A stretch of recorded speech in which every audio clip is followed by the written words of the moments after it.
He did not so much arrive as he began a process of becoming.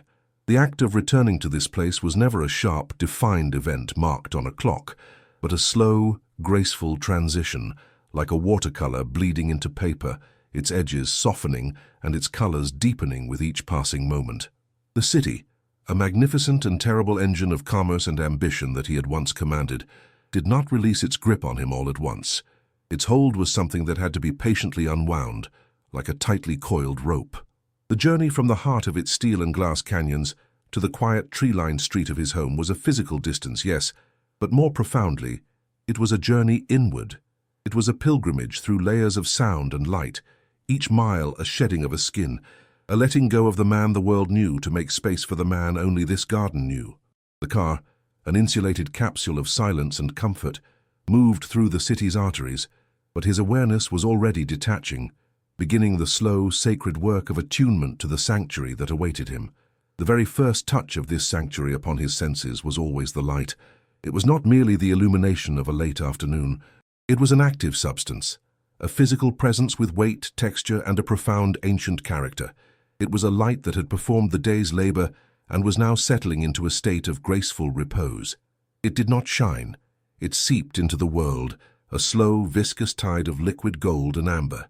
One could almost feel its texture on the skin, a warmth that was not the fierce heat of noon, but a gentle, pervasive glow, like the residual heat from a hearth long after the fire has died down to embers. It carried within it the scent of dust motes dancing, the taste of a day's accumulated sunlight. This light was a quiet alchemist, and its primary work of transformation was being performed upon the high stone walls that stood as the boundary between his two worlds. The walls themselves were a universe of texture and history, and the light was their biographer. He would watch, mesmerized, as the process began. The light would first find the sharpest edges of the rough-hewn granite blocks, tracing them with a fine, brilliant line of pure gold, making the structure of the wall emerge from the growing shadows. Then, the true seeping would commence. The light would begin to fill the porous surfaces of the stone, not merely resting upon them but appearing to sink into their very being. A cool, neutral grey, the colour of business and indifference, would begin to blush, a slow and miraculous process. It started as a subtle hint of warmth, a pale, rosy wash, as if the stones were remembering their volcanic birth. As the minutes passed, this warmth would intensify, deepening into a rich, complex tapestry of ochre, russet, and a deep, bruised purple in the crevices. The light's fractal nature was revealed here. It did not paint the wall in a single uniform colour, but discovered a unique palette within each individual stone. It would ignite the tiny flecks of mica embedded within the granite, causing them to flash like 1,000 microscopic diamonds. It would catch on a patch of dry, silvery lichen, turning it into a patch of intricate, glowing lace. The wall was ceasing to be a simple barrier. It was becoming a living canvas, a testament to the slow, transformative power of a light that was patient enough to reveal the beauty hidden in every imperfection. Beyond the wall, the great maple tree served as the light's cathedral. The branches, heavy with the full regalia of autumn, reached over the stone boundary, a welcoming gesture. The light's interaction with the leaves was not a simple act of illumination, it was a form of holy communion. It passed through the delicate, almost translucent membranes of the leaves, and in doing so, it surrendered its own form, becoming one with the color it was revealing. Each leaf was no longer just a leaf. It was a shard of captured sunlight, a stained glass window telling a story of the season. A close, meditative look would reveal a universe of color. There were leaves of the most delicate, buttery yellow, so bright and pure they seemed to hum with a gentle energy. Beside them, another leaf would burn with the fierce, defiant orange of a blacksmith's forge, its edges traced with a fiery red. And then there were the leaves of deep, resonant crimson, the color of a heart's deepest contentment, so rich that they seemed to absorb not just the light, but all the silence of the garden as well. The light, having passed through this canopy, was itself transformed. It no longer fell to the ground as a uniform sheet, but as a gentle, shimmering rain of dappled brightness, a constantly shifting mosaic of light and shadow on the stone path below. To stand there was to be bathed in a warmth that was both physical and emotional, to be submerged in a silent, flickering symphony of color that gently insisted that the world was, in its essence, a place of profound and quiet beauty. He opened the car door, and the air that met him was a living thing. It was a physical embrace, a stark contrast to the filtered, neutral air he had been breathing. This air had body, it had a story, it had a soul. Its primary voice was the deep, resonant, and profoundly honest scent of the earth. It was the smell of damp soil, rich and dark and full of life. This was not the thin, acrid smell of dirt in a city park, but a complex, layered perfume built over seasons of care. It was the scent of potential, of sleeping bulbs and dormant roots dreaming of spring. It was the scent of his own labor, of the rich compost he had folded into the beds, a sweet, warm aroma of decay that was not an ending, but a promise of future life. This earthy scent was a foundation, a deep and steady bass note that grounded him instantly, pulling the tensions and anxieties of the day down from his shoulders, down through the soles of his shoes, and into the soil itself, where they could be safely absorbed and transformed. Woven into this foundational aroma of earth was an intricate tapestry of other, more delicate scents, each telling its own story. The breeze, so gentle it was more a slow exhalation from the garden than a true wind, carried the sharp, clean, and invigorating scent of rosemary from the bushes that lined the path. It was a scent that felt like a clearing of the mind, a green and resinous fragrance that spoke of resilience and memory. This scent was a process. It would become stronger as the sun warmed the oils in the needle-like leaves, and then would soften as the evening chill began to set in, a dynamic and living part of the garden's atmosphere. From the back of the garden, a different note would arrive, a soft, almost melancholy sweetness. It was the last of the season's roses, their fragrance no longer the bold, declarative perfume of summer, but a more subtle, powdery, and nostalgic scent. It was the smell of a beautiful memory, of warmth and color gracefully fading. To breathe it in was to feel a pang of sweet sadness that was indistinguishable from a feeling of deep gratitude.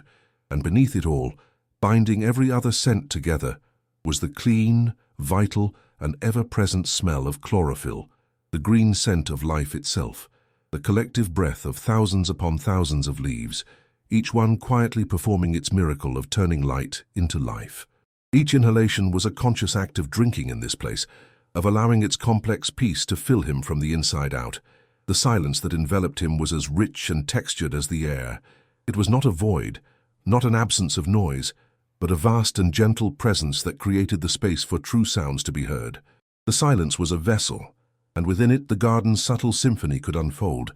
The most constant sound was the soft, sibilant whispering of the leaves, a sound that was itself a fractal of infinite complexity. He had spent countless hours learning its language. The large, dry leaves of the sycamore tree made a sound like brittle parchment as the breeze stirred them. The dense, waxy leaves of the magnolia would shift against each other, with a soft, leathery sigh, a sound of substance and weight. The long, delicate needles of the towering pine trees would produce a collective, unified murmur, a sound that was ancient and soothing, the sound of the world's own slow breathing. This was the first layer. Then beneath it, one could begin to discern the individual percussive notes. The gentle, metallic thump of a ripe acorn falling from an oak onto a patch of soft moss. The tiny, frantic buzzing of a late bee, its sound a small, golden thread weaving its way through the larger tapestry of silence. The most meditative sound, however, was the slow and patient voice of water.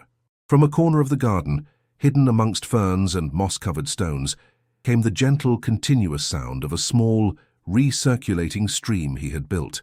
It was a sound that had to be listened for, a sound that rewarded stillness.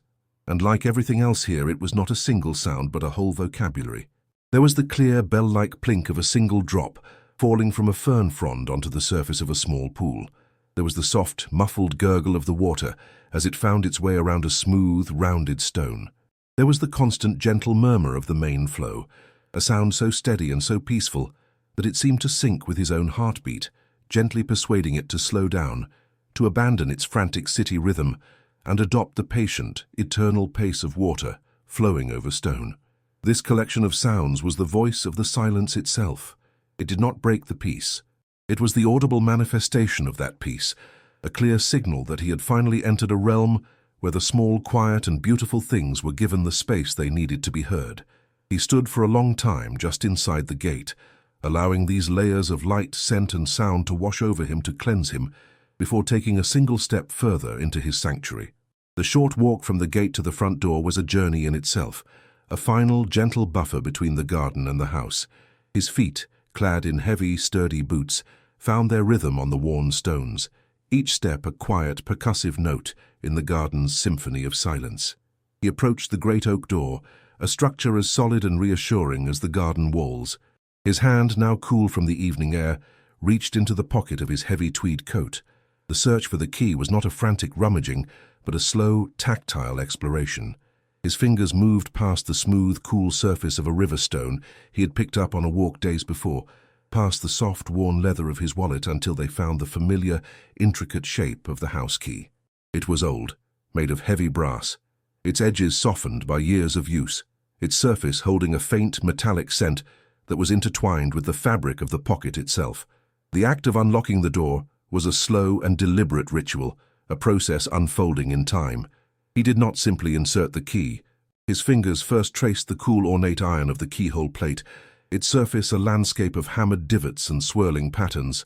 He then guided the key's tip to the opening, feeling the first point of contact, a small metallic touch. The key began its journey inward, a smooth gliding sensation, until it came to a soft, final stop against the lock's complex inner world. Then the turning began. It was not a sharp, quick twist, but a slow, steady application of pressure. He could feel, through the brass, the inner workings of the lock beginning to yield.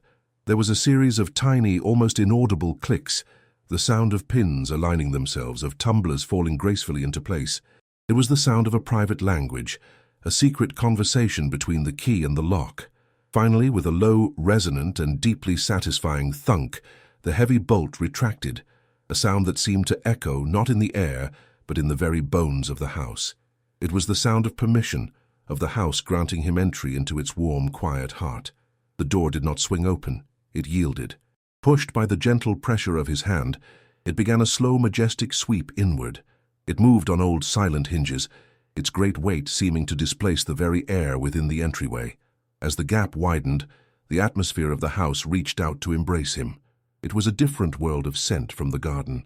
Where the garden was of damp earth and living green, the house smelled of old wood, of beeswax polish, of books and dried lavender, and the faint, lingering aroma of a cinnamon tea brewed hours before. The light, too, was different. It was a soft, warm interior glow, the gentle welcome of a few strategically placed lamps, their light pooling on wooden floors and Persian rugs, a stark and comforting contrast to the fading, cool blue of the twilight sky he was leaving behind. He stepped across the threshold, and the simple act of moving from the stone of the path to the worn oak of the entryway floor was a profound transition, a crossing into a place of absolute safety and peace. He then gently pulled the door closed, and its closing was the final severing. The deep, solid sound of the wood meeting the frame was not a sound of confinement, but of sanctuary. The last echoes of the outside world, the rustle of leaves, the chill in the air were now gone, replaced by a deep, enveloping and perfect stillness. The first part of the ritual of shedding the outside world was the removal of his coat. It was a heavy, woolen garment, a trusted friend against the autumn chill. He did not simply shrug it off. Instead, he began by slowly unfastening the large leather-bound buttons. Each button was a small, deliberate act of release. His fingers worked the first one free, the friction of the thick wool against the leather creating a soft, whispering sound. Then the second, and the third. With each unfastened button, he could feel the coat loosening its embrace, the cool air of the house beginning to touch his chest. He then shrugged his shoulders, and the coat began its slow, heavy slide downwards. He could feel its familiar weight shifting, a comforting pressure that was now being relinquished. He guided it off one shoulder, then the other, his arms moving with a slow, practiced grace. He caught the garment in his hands, its weight now fully present, a tangible representation of the protection it had offered. He stood for a moment, simply holding it, feeling the texture of the rough tweed, smelling the mix of outdoor air and cedar that clung to its fibers. He then folded it carefully, a gesture of respect, and laid it over the back of a large wooden armchair that stood in the hall, its temporary resting place before it would be properly hung in the closet. The feeling of the weight being lifted from his shoulders was both physical and metaphorical, a tangible lightening of his being. Next was the scarf, a soft lambswool creation in a pattern of deep greens and blues, knitted for him by his wife many winters ago. It was still wrapped snugly around his neck, holding the last vestiges of his own warmth and the cool, crisp scent of the garden air. The process of its removal was a slow unwinding. His fingers found the soft, yielding knot beneath his chin, and with a gentle pull it began to loosen. He did not pull the scarf off in a single motion, but rather unwound it, loop by gentle loop. With each turn, he felt the soft wool brushing against his skin, a final gentle caress. The air of the house, warmer and still, replaced the cool fabric against his neck. When it was finally free, he held it in his hands. It was light, almost weightless compared to the coat. He ran his thumb over the intricate pattern of the stitches, a fractal landscape of tiny, interlocking loops, each one a testament to an act of love and patience. He brought it for a moment to his face, inhaling its scent, a mixture of his own, the wool itself, and the memory of the outdoors. It was like holding a warm, soft memory. He folded it neatly, its soft texture a delight to his fingertips, and placed it gently on top of the folded coat, the two garments resting together, their duties for the day complete. The final act of disconnection from the world outside was the removal of his boots. These were not city shoes, but sturdy leather boots with thick soles, designed for walking on uneven ground, for kneeling in the damp earth. They were the anchors that had connected him to the garden, and now they had to be released. He sat on a small wooden bench by the door, a piece of furniture whose sole purpose was this very ritual. The act of untying the thick waxed laces was another slow, meditative process. He pulled at the loop of the bow, and the knot did not instantly fall apart, but slowly loosened, its form dissolving. He then took each lace end and began the patient work of pulling them free from the brass eyelets. There was a soft zippering sound as the laces slid through the metal, a sound of release. He worked his way down the boot, one pair of eyelets at a time, creating a growing slack until the boot's tight hold on his foot was finally broken. He then gripped the heel of the first boot, placed his other foot against the small jack, and pulled. There was a moment of resistance and then a soft sighing sound as his foot slid free. The sudden feeling of lightness, of freedom from the heavy structure of the boot was immense. He repeated the entire process with the second boot, each motion deliberate, unhurried. He placed them side by side, on the stone mat beneath the bench, their soles still carrying small dark crumbs of the rich garden soil. To stand up now in his soft, warm socks on the smooth wooden floor was to feel the final transition complete. He was no longer a visitor from the outside. He was now fully, completely, and peacefully a part of the house. He stood in the entryway, the great oak door now a silent, solid barrier against the fading world of twilight. The house held him in its warm, still air, an atmosphere thick with the scent of beeswax, old paper, and a profound, abiding peace. The ritual could now commence, the slow, deliberate shedding of the outer layers, a process that was as much a psychological transition as it was a physical one. Each garment was a connection to the world outside, and each had to be acknowledged, thanked, and released with reverence. The first and most substantial of these was his coat. It was more than a piece of clothing, it was a mobile shelter, a second skin of heavy tweed that had been his companion through many autumns. To simply look at it was to see a landscape.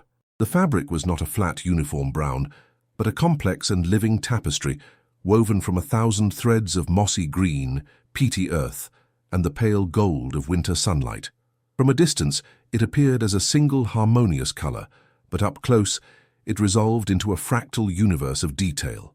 One could trace a single thread of dark heather purple as it disappeared, and then re-emerged from beneath a sturdy strand of ochre, a tiny, secret narrative of color.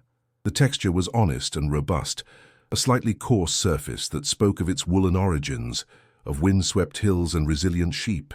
It was a fabric that did not hide its nature, but celebrated it, each tiny, rough fiber a testament to its strength and warmth. The coat felt less like something that was manufactured, and more like something that had grown, a piece of the very landscape he so loved. The coat's smaller components were characters in their own right, each with a history.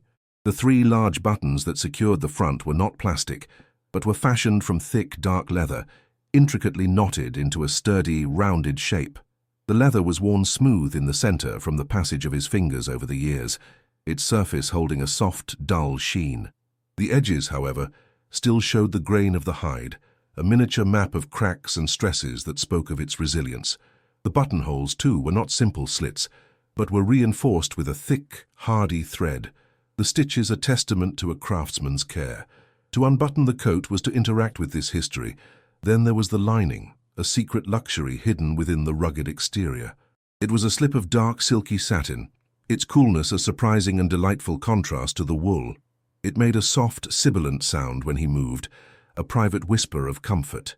In the inner pocket, the satin had once torn, and it had been mended by his wife's hand. The small, neat stitches a testament of love, a tiny, perfect imperfection that made the garment uniquely his. The coat carried its own atmosphere, a complex olfactory signature that was a journal of his recent days. To bring the collar near was to inhale a landscape. The most immediate scent was of the outdoors itself, a clean, sharp note of cold evening air. But beneath that was something more complex. There was the rich, loamy perfume of the garden soil, a scent that had become embedded in the cuffs from his work. There was the faint, resinous tang of pine needles, a memory of a walk through the small copse at the edge of his property 2 days prior. And deeper still, there was the fundamental, honest smell of the wool itself, a warm, slightly lanolin-rich scent that was profoundly comforting, like the smell of a familiar room. It was the scent of security, of warmth held against the cold, a fragrance that spoke not of a single moment, but of a whole season of quiet, contemplative moments. This garment was also a vessel of memory. He could feel the weight of past winters in its shoulders. He remembered the day he and his wife had found it, tucked away in a small, dusty tailor's shop in a quiet coastal village they had visited on an anniversary trip. He remembered the tailor, an old man with flour dust on his glasses, speaking about the quality of the tweed, his voice a soft, melodic burr. He remembered his wife's smile as he had tried it on, the way she had smoothed the shoulders, her touch both an appraisal and an affirmation. The coat, then, was not just wool and thread. It was the memory of that smile, the echo of that quiet shop, the stored warmth of 1,000 gentle moments. Now the process of its removal began. His fingers found the first leather button, and the unfastening was a slow, deliberate release. He felt the tension in the fabric give way, a soft sigh of yielding.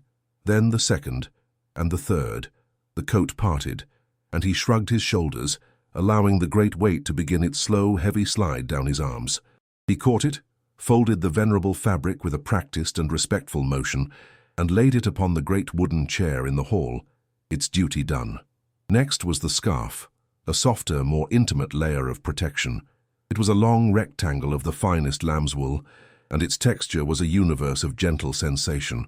Unlike the coat's rugged tweed, the wool here was a soft, yielding cloud, its surface a downy halo of microscopic fibers that seemed to capture the very light in the room.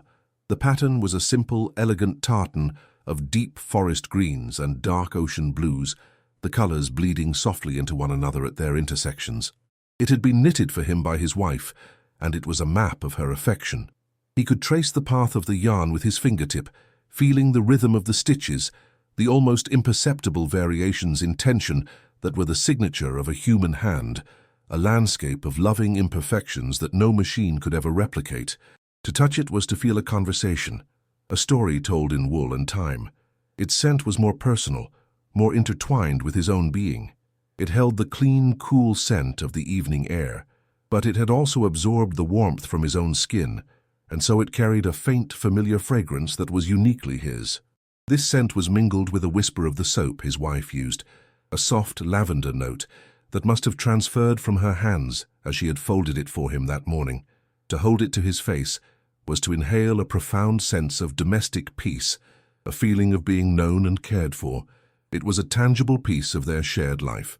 The memories it held were not of distant journeys, but of quiet evenings by the fire.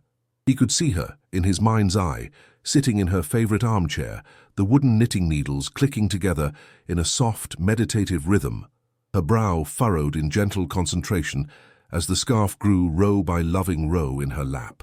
It was not a scarf. It was a physical manifestation of her quiet, steady presence. The unwinding was a slow, circular dance. His fingers found the soft knot and gently persuaded it to loosen. He unwound the first loop, then the second, feeling the soft wool glide over his skin, a final, warm caress. When it was free, he folded it neatly, the soft fabric seeming to sigh in his hands, and placed it reverently atop the waiting coat. The final act of separation from the outside world was the unmooring of his boots. He sat upon the small wooden bench, its surface worn smooth by this daily ritual. The boots were his connection to the earth, his foundation.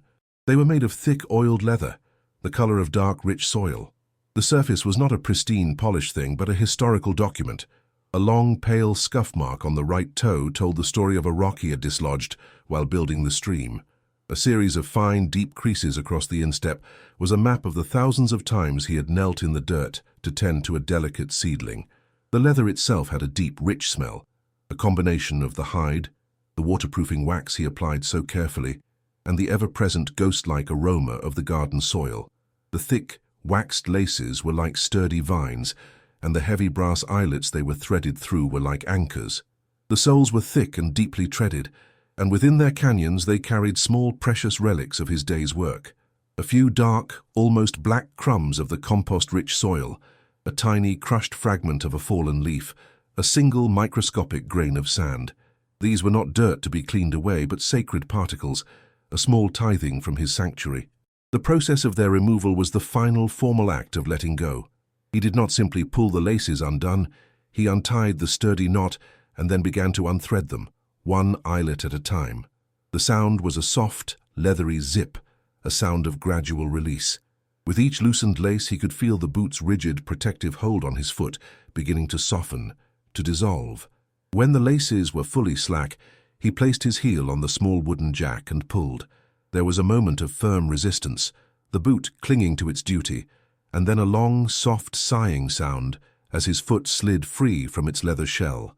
The feeling of release was immediate and profound. His socked foot, suddenly light and unburdened, met the cool, smooth wood of the floor. He repeated the ritual with the other boot, each motion identical, each sound a familiar echo. He placed the two empty vessels side by side on the mat, their duty fulfilled. He stood, feeling the solid, honest grain of the floorboards beneath his feet.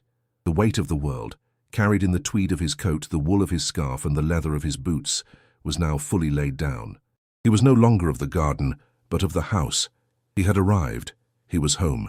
He moved from the contained quiet of the entryway into the expansive silence of the main room. It was a space that did not shout its comfort, but rather let it accumulate over years, settling into the very bones of the house like a fine, soft dust. The air here was warmer, carrying the ghost of a long-dead fire and the patient, papery scent of 1,000 books. His gaze did not sweep the room in a single, assessing glance, but instead began a slow, familiar pilgrimage, settling on the old, silent friends that furnished the space, the anchors of his tranquility. The first of these, waiting in a pool of soft lamplight, was the armchair. It was less a piece of furniture and more a geographical feature of the room, a landmark of comfort.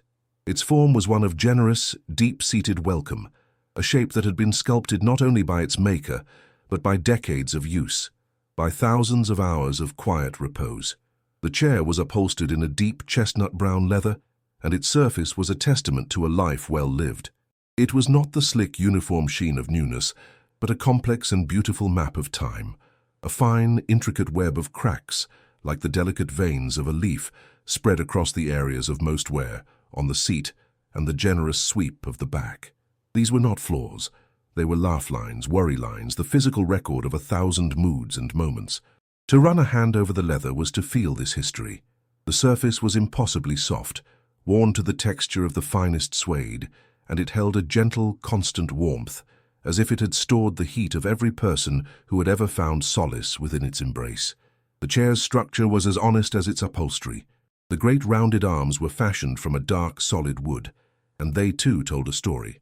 They had been polished not with waxes or oils, but by the slow, patient caress of hands, of elbows resting, of fingers drumming thoughtfully.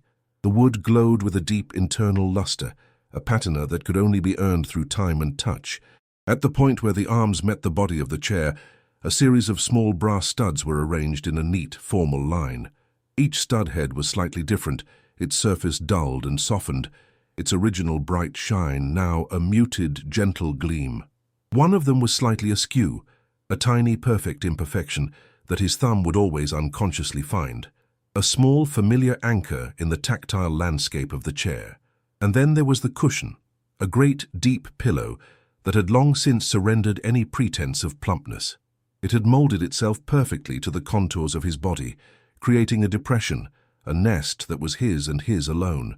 The sound the chair made when he finally lowered himself into it was not a creak of protest, but a soft, deep sigh of leather and old horsehair, a sound of welcome, of a final, perfect yielding. To the right of the chair, dominating an entire wall from floor to ceiling, stood the bookshelf. It was a colossal piece, built of a dark, almost black oak, its presence in the room as profound and silent as a mountain. It was not merely a place for storage. It was a repository of lives, of ideas, of journeys taken without ever leaving the room. The wood itself was a landscape of immense character. The grain was a deep, swirling pattern of darkness, and slightly less darkness, the story of a tree that had grown slowly, patiently, over 100 years.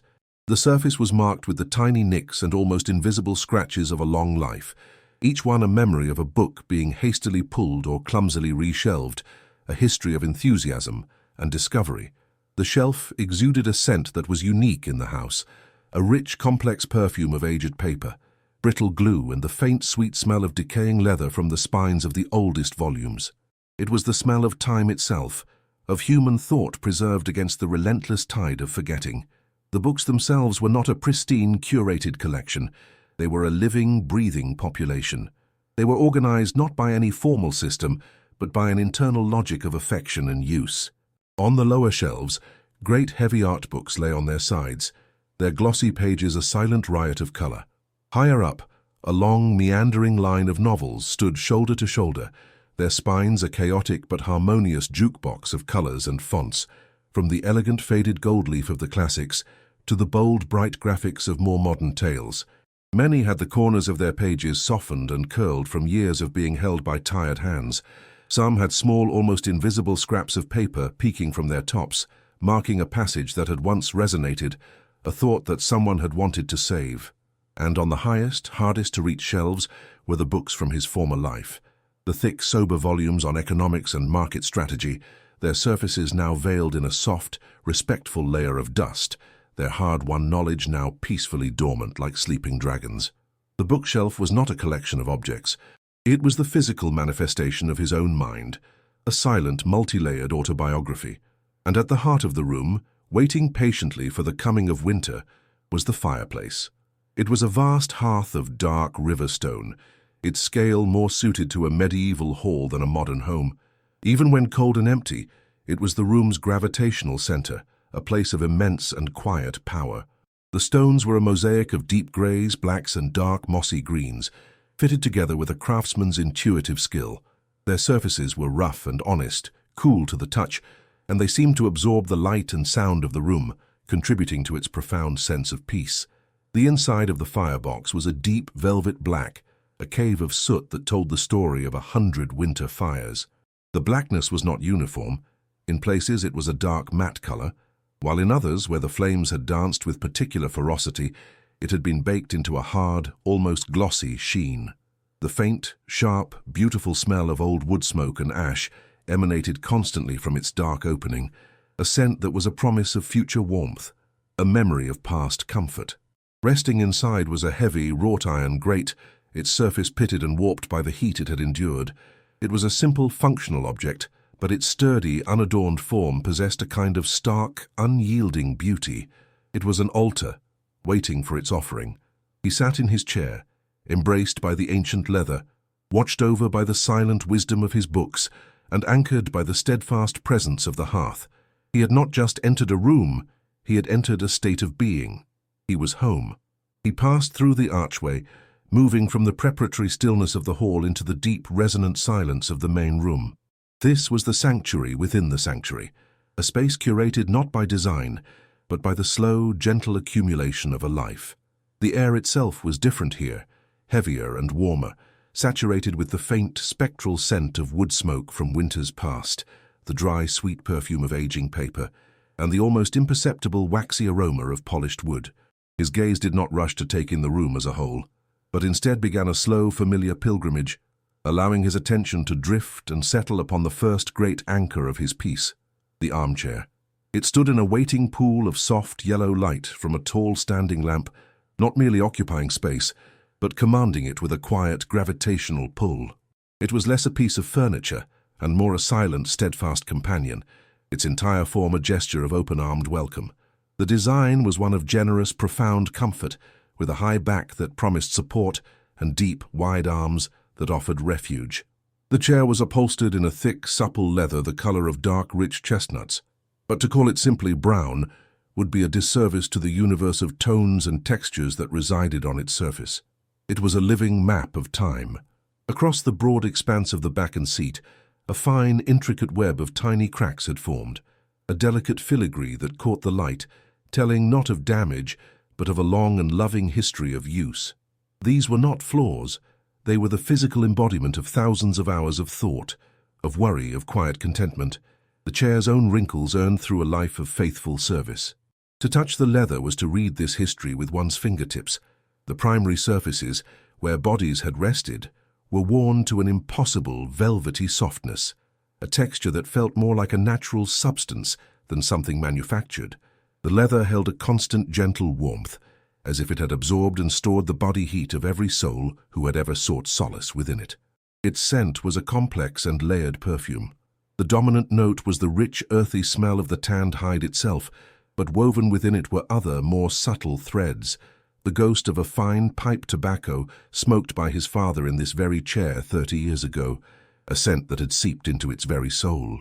The faintest hint of his wife's lavender hand lotion, a gentle floral note that spoke of her presence, and the overarching, comforting smell of the room's old books, as if the chair had been slowly, patiently reading alongside him for all these years.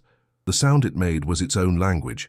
As he lowered himself into its embrace, it was not the sharp creak of a strained joint, but a deep, sonorous sigh, a release of air from the ancient horsehair stuffing, a sound of yielding, of recognition, of welcome. The chair's bones were as honest as its skin. The great scrolled arms were carved from a dark, almost black oak, the wood so dense and solid it felt like a piece of the earth itself. Over decades, the polish and varnish had been worn away not by abrasion, but by the slow, gentle polishing of hands, elbows, and the sleeves of countless sweaters. The wood now possessed a deep internal luster, a soft hand-buffed glow that seemed to emanate from within. His fingers could trace the deep, meandering grain of the wood, a tactile landscape of ridges and valleys that told the story of the tree's slow growth. On the right arm, a single, small, smooth depression had been worn into the wood, a perfect hollow created by the unconscious, repetitive motion of his own thumb over thousands of contemplative evenings. It was a detail no one else would ever notice, but for him it was a point of absolute connection, a secret handshake between man and chair. Where the leather met this wood, a line of small brass studs had been hammered into place. Their original gaudy shine was long gone, replaced by a muted greenish-gold patina of age. Each stud head was slightly domed and cool to the touch, a line of silent metallic sentinels standing guard over the boundary between the chair's hard structure and its soft heart. His gaze drifted from the chair to the great bookshelf that commanded the far wall. It was not a piece of furniture. It was an architecture of dreams, a silent city of stories rising from the floor to the high, shadowed ceiling. Constructed from the same dark, solemn oak as the chair, it seemed to absorb the light, creating a sense of profound depth and quiet gravity. The wood itself was a silent testament to its own history, its surface a landscape of tiny, almost invisible nicks and scratches, each one a relic of a book pulled in haste, a story sought with urgent curiosity. A faint, almost imperceptible water ring, pale as a ghost, marked a spot on the third shelf, a permanent memory of a forgotten cup of hot tea left on a cold winter's night a decade ago. It was not a flaw to be polished away, but a scar with a story, a part of the bookshelf's soul. Its scent was the most complex in the room, a dense, intoxicating blend of aging paper, brittle glue, dusty linen covers, and the rich, sweet decay of old leather bindings. It was the smell of preserved time, of 1,000 voices waiting patiently to speak. He let his eyes rest upon a single familiar shelf, a community of mismatched volumes leaning against each other in comfortable companionship. There was a tall, slender book of poetry with a stark, cream-colored cover, its title in a simple, elegant black font. Next to it, a thick, heavy biography, its spine a deep, serious blue, showed the faint, pale lines of having been opened and read so many times that its spine had begun to yield. And next to that, a novel, its paperback cover a riot of lurid color, its pages soft and pulpy, the edges slightly feathered from being carried in a coat pocket on a long train journey. He focused on one in particular, a small, thick volume bound in dark green buckram. He did not need to touch it to remember its feel. The texture of the cover was like a fine, stiff linen, its weave just visible beneath the faded gold lettering of the title. He knew the weight of it in his hand, the satisfying density of its thick, creamy pages. He knew the scent that would rise from it when opened. A dry, slightly acidic smell, mixed with a faint, sweet vanilla note of lignin breaking down over time. He could recall a single page from within that book, as if it were open before him now. It was near the middle of the volume, a page where the corner had been folded down so many times to mark a favorite passage that the paper had become permanently soft and weak, a gentle, triangular scar. Near the bottom of that page, he remembered a small, faint smudge of what might have been chocolate or coffee, a tiny brown ghost of a long-forgotten moment of indulgence while reading. The words of the passage itself were a quiet murmur in his mind, but the memory they were tied to was vivid. Reading that very page, in this very chair, with a winter storm raging outside, the sound of the wind a wild chorus against the window panes, and the only light in the room coming from the crackling fire, its dancing flames making the shadows of the words themselves seem to move and writhe upon the page. The book was not just an object containing a story. It was a vessel containing a piece of his own life, a silent paper and ink reliquary of a moment of perfect, unassailable peace. His pilgrimage ended at the fireplace. It was the room's heart, a great gaping mouth of dark river stone, wide and deep enough to hold a fire of epic proportions. Even now, cold and empty, it radiated a sense of immense dormant power, a promise of warmth and congregation. The stones that formed its great arch and chimney breast were a mosaic of the natural world, each one a unique individual chosen for its character. There were stones of a deep slate grey, their surfaces smooth and cool. There were others of a mottled mossy green, their texture rougher, almost porous, and there were some that were nearly black, with veins of milky white quartz running through them like frozen lightning. The mortar between them was deep and shadowy, a dark landscape in which the stones were like islands. To gaze into its composition was to lose oneself in a slow geological rhythm, a sense of time measured not in hours, but in eons. The hearth was not built. It had been assembled, a piece of a wild riverbank brought inside to be tamed. The interior of the firebox was a cave of pure blackness, a darkness that was not an absence of light, but a substance in itself. It was a deep, velvety and absolute black, the result of countless fires layering soot upon soot, baking it into the very pores of the fire bricks. It was not a uniform black, however.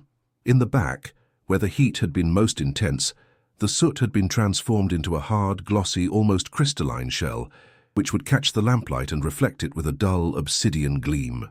On the sides, the soot was softer, more powdery, a substance that looked as though it would dissolve into a cloud of black dust at the slightest touch. A constant, faint, and beautiful scent emanated from this dark space, the sharp, clean, resinous smell of wood smoke and old ash. It was a primal scent, a fragrance that spoke directly to an ancient part of the human soul, a smell that was synonymous with safety, with storytelling, with the deepest and most profound sense of home. Resting in the center of this sacred blackness was the grate, a heavy, stoic servant of wrought iron. It was a simple, brutalist object, a basket of thick black bars, but it possessed a noble beauty. One of the bars had sagged slightly in the middle, warped by 1,000 cycles of extreme heat, a testament to its long and faithful service. The iron was pitted and rough, its blackness tinged with the faint reddish-brown of incipient rust in the corners. It was an altar awaiting its sacrament, a silent, patient vessel for the fire that would soon be born. He sat, held by his chair, watched by his books, and anchored by his hearth. The room was not a collection of things. It was a living, breathing entity, and he was its quiet, grateful center. He sat for a long, unmeasured stretch of time, simply existing within the room's deep, quiet embrace. The world was reduced to the soft glow of the lamp, the silent presence of the books, and the steady, gentle rhythm of his own breathing. There was no schedule to keep, no decision to be made. But then, from a place deep within the stillness, a subtle stirring began. It was not a thought, not a conscious choice, but a gentle, instinctual pull, a quiet and ancient impulse for a small, comforting ritual. The idea of tea began to form, not as a word, but as a feeling, a premonition of warmth in his hands, of steam rising in a fragrant cloud, of a particular earthy taste on his tongue. This feeling slowly gathered strength, coalescing from a vague notion into a gentle but clear intention. The time had come. The process of action could now begin. The act of rising from the chair was not a single, abrupt movement, but a slow and graceful negotiation with gravity. It began with a subtle shift in his weight, a slight forward lean that caused the ancient leather beneath him to compress, releasing a long, soft, sighing groan. It was the sound of a deep and comfortable rest being relinquished. His hands, which had been resting peacefully on the worn wooden arms, began to press downward. He could feel the solid, unyielding grain of the oak beneath his palms, a sturdy point of leverage. His muscles did not jolt into action, but began a slow, deliberate process of engagement, a gradual tightening that sent a wave of energy through his body. As he pushed, the chair's deep cushion began to expand slowly, patiently reassuming its original form, the thousands of tiny wrinkles in the leather shifting and smoothing. He rose, not into a standing position, but through a series of fluid, intermediate states, his body unfolding itself from the chair's deep embrace until he was finally, gently, upright. He stood for a moment, letting the blood resituate itself, feeling the soft wool of his socks connect with the cool, solid floorboards. His movement across the room toward the small alcove where the tea was kept was a slow, contemplative drift. Each footstep was a conscious, deliberate act. He felt the old oak floorboards beneath him, not as a hard, inert surface, but as something with a subtle life of its own. As his weight settled onto his forward foot, the board would give a tiny, almost imperceptible amount, releasing a low, resonant groan from deep within its fibers. It was the house speaking its own quiet language of age and substance. As he moved, the landscape of the room shifted around him in slow motion. The pool of light from the lamp he had been sitting in receded behind him, while the softer, more ambient glow from the kitchen ahead began to grow, its light catching on the polished surfaces of a table, the curved back of a dining chair. The shadows in the room did not simply move.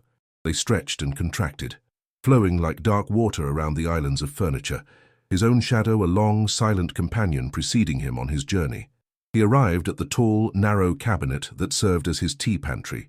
Its door was a simple, unadorned panel of dark cherry wood. The process of its opening was a miniature drama of touch and sound. His hand did not simply grasp the small brass knob, it approached it slowly, his fingers extending, anticipating the contact. The moment his fingertips touched the cool, smooth metal was the first beat of the action. The brass felt solid, its coolness a contrast to the warmth of his skin. His fingers curled around it, his grip firm but gentle. Then, the pull began. At first, there was a tiny, almost stubborn resistance from the magnetic catch, a moment of stillness before the release. Then, with a soft, satisfying click, the connection was broken. The door did not fly open, but began a slow, silent, majestic swing outward on its well-oiled hinges. As it moved, it began to reveal the treasures within, not all at once, but in a gradual, vertical sweep. First, the dark, shadowy forms of tins and boxes. Then, as the light from the room spilled into the cabinet's interior, their colors and labels began to emerge, a slow dawning of a hidden world. His eyes began their own slow, deliberate process of searching. They did not dart about, but scanned the shelves with a calm, practiced ease, taking in the familiar landscape of his collection. There were the small rectangular tins of dark green, their surfaces covered in elegant foreign calligraphy. There were the round, brightly colored caddies with floral patterns, containing fragrant, fruity infusions. There were the simple brown paper bags, folded neatly at the top, holding loose-leaf teas from the local market. His gaze drifted, considering and dismissing each one, until it came to rest on a particular object, a small, square tin made of a dark, matte black metal. It was unadorned save for a simple, cream-colored label with a single word printed in a stark, black font. His hand moved to retrieve it, and this too was a process. His arm extended, His fingers navigated the small spaces between the other containers until they finally closed around the cool, solid form of the black tin. He felt its familiar weight, its sharp, clean edges. He drew it slowly from its place on the shelf, the faint, dry scrape of metal against wood, the only sound in the quiet room. He placed the tin on the countertop beside the large ceramic teapot, a pale, cream-colored vessel that was waiting patiently for its purpose. The lid of the tin did not twist off. It was a simple, friction-fit cap. The process of its removal was one of gentle, steady persuasion. He gripped the base of the tin with one hand and the edges of the lid with the other, and began to pull. The seal was tight, and for a moment nothing happened. Then, with a slow, gradual release of pressure, the lid began to slide upward, its movement accompanied by a soft, high-pitched metallic sigh. As the lid came free, the scent was released, a sudden, potent cloud of fragrance that bloomed in the air around him. It was a deep, earthy, almost smoky aroma, the smell of dark, tightly rolled oolong leaves, a scent that spoke of mountainsides and mist and patient, careful hands. He held the open tin for a moment, simply breathing it in, allowing the rich, complex fragrance to fill his senses. The final act of preparation was the measuring of the leaves. He took a small wooden scoop and began to lower it into the tin. The scoop did not just plunge into the leaves, it sank slowly, gently, into the dark, fragrant mass. He could hear the collective, rustling whisper of the thousands of tiny, dried leaves as they shifted and made way for the wood. It was a sound like autumn leaves skittering across a stone path, a dry, delicate, and profoundly satisfying sound. He lifted the scoop, now full, its shallow bowl holding a perfect, dark mound. He brought it over the open mouth of the teapot and began to tilt his wrist. The leaves did not fall in a single unceremonious clump. They began a slow, gentle cascade, a whispering waterfall of dark, twisted shapes tumbling from the wooden scoop into the empty, echoing space of the ceramic pot. The sound they made as they hit the bottom was not a loud clatter, but a soft, papery patter, a gentle rain of fragrance and promise. He measured out a second scoop, the process identical, the sounds and sensations a perfect meditative echo of the first. The ritual of preparation was complete.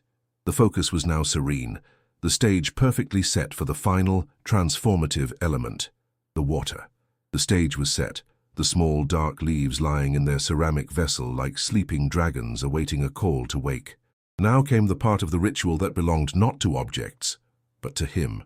His hands, which had once signed documents that could shift the fortunes of thousands, now moved with a different kind of purpose, a slower, more sacred intention. They became the quiet, deliberate agents of a small and perfect transformation. The dance began with the kettle. His hand approached the kettle's handle, not with the quick, grasping motion of utility, but with the slow reverence of a musician approaching a familiar instrument. The handle was a simple curve of dark, heat-resistant polymer, but in his mind, it was the hilt of a sword of peace. His fingers did not simply close around it. They flowed over its form, rediscovering its familiar, smooth texture. The act of lifting the empty kettle from the stove was like lifting a hollow promise. It was all potential, its lightness a question waiting for an answer. He moved toward the sink, his steps a slow, measured beat in the quiet kitchen. The kettle, held gently in his hand, was a pendulum marking the rhythm of his own calm. At the sink, his free hand moved to the tap, a heavy, arching piece of chrome. His fingers curled around its lever, and the motion of opening the valve was not a mechanical act, but a form of release, like opening a sluice gate on a quiet canal. The water did not just fall from the faucet. It began as a hesitant, clear drop, then blossomed into a solid, silent, and unbroken column of liquid crystal. It was a rope of pure, cold silence, and the sound it made as it struck the bottom of the stainless steel sink was not a harsh splash, but a deep, resonant hum, a single, sustained note that seemed to wash the very air in the room. He guided the kettle's spout under this living column, and the process of filling began. The sound changed, the deep hum softening into a muffled, gurgling whisper as the water began to rise within the kettle's dark, metallic belly. He was not filling a container. He was gathering a weight of pure potential, transforming the kettle from a hollow echo into a solid, heavy promise of warmth to come. He carried the now heavy kettle back to the stove, its weight a grounding, comforting presence in his hand. Placing it upon the cast-iron grate was an act of offering.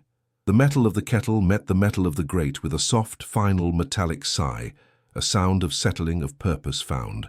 His other hand moved to the stove's control knob. The turn was a small, precise motion, and it was followed by the sharp electric tick-tick-tick of the igniter, a sound like a tiny mechanical heartbeat counting down to a moment of creation. Then, with a soft, breathy whoosh, the flame was born.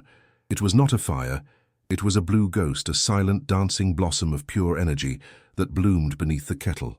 It hugged the kettle's base, its petals of pale blue and deep violet licking at the metal, beginning their slow, patient work of persuasion. Now came the waiting, a meditation in itself. His hands rested on the cool stone of the countertop, and his entire being was focused on the slow, invisible drama unfolding within the kettle. The first stage was silence. Then, after a time, the very first sounds began to emerge. So faint he had to hold his own breath to hear them. It was a sound like 1,000 tiny grains of sand being poured onto a sheet of paper. The first tentative whispers of the water beginning to stir, to awaken from its cold slumber. This sound was a seed, and from it a larger sound began to grow. The whispering grains of sand became a gentle, steady hiss, a sound like the distant rhythmic shushing of waves on a pebble beach. His hands did not move, but they could feel a faint, almost imperceptible vibration beginning to travel through the stone countertop, the kettle's growing energy communicating itself to the world. The hissing grew louder, more insistent, transforming into a deep, steady rumble, the sound of a gathering storm, of a powerful engine slowly coming to life. The water was no longer just water. It was becoming a living, breathing entity, a contained and powerful force. The climax of the ritual was at hand. He saw the first tentative puff of steam escape the spout, a pale, wispy soul leaving the body. It was the signal. His hands moved in perfect concert. One hand, protected by a thick cloth, grasped the kettle's hot handle, while the other moved to the teapot, lifting its small ceramic lid and placing it gently aside.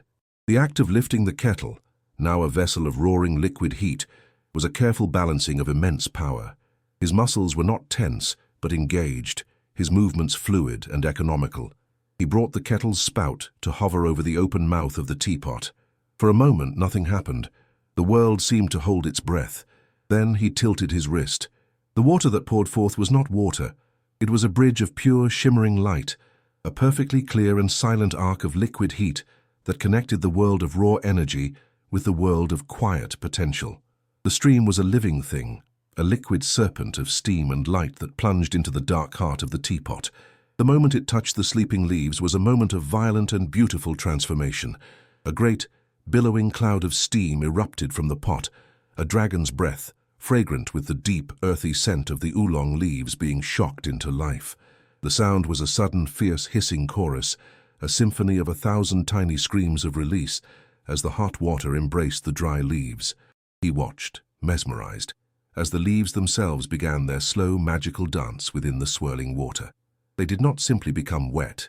They began to unfurl, to stretch and open, like the ancient time-lapse blooming of a prehistoric fern.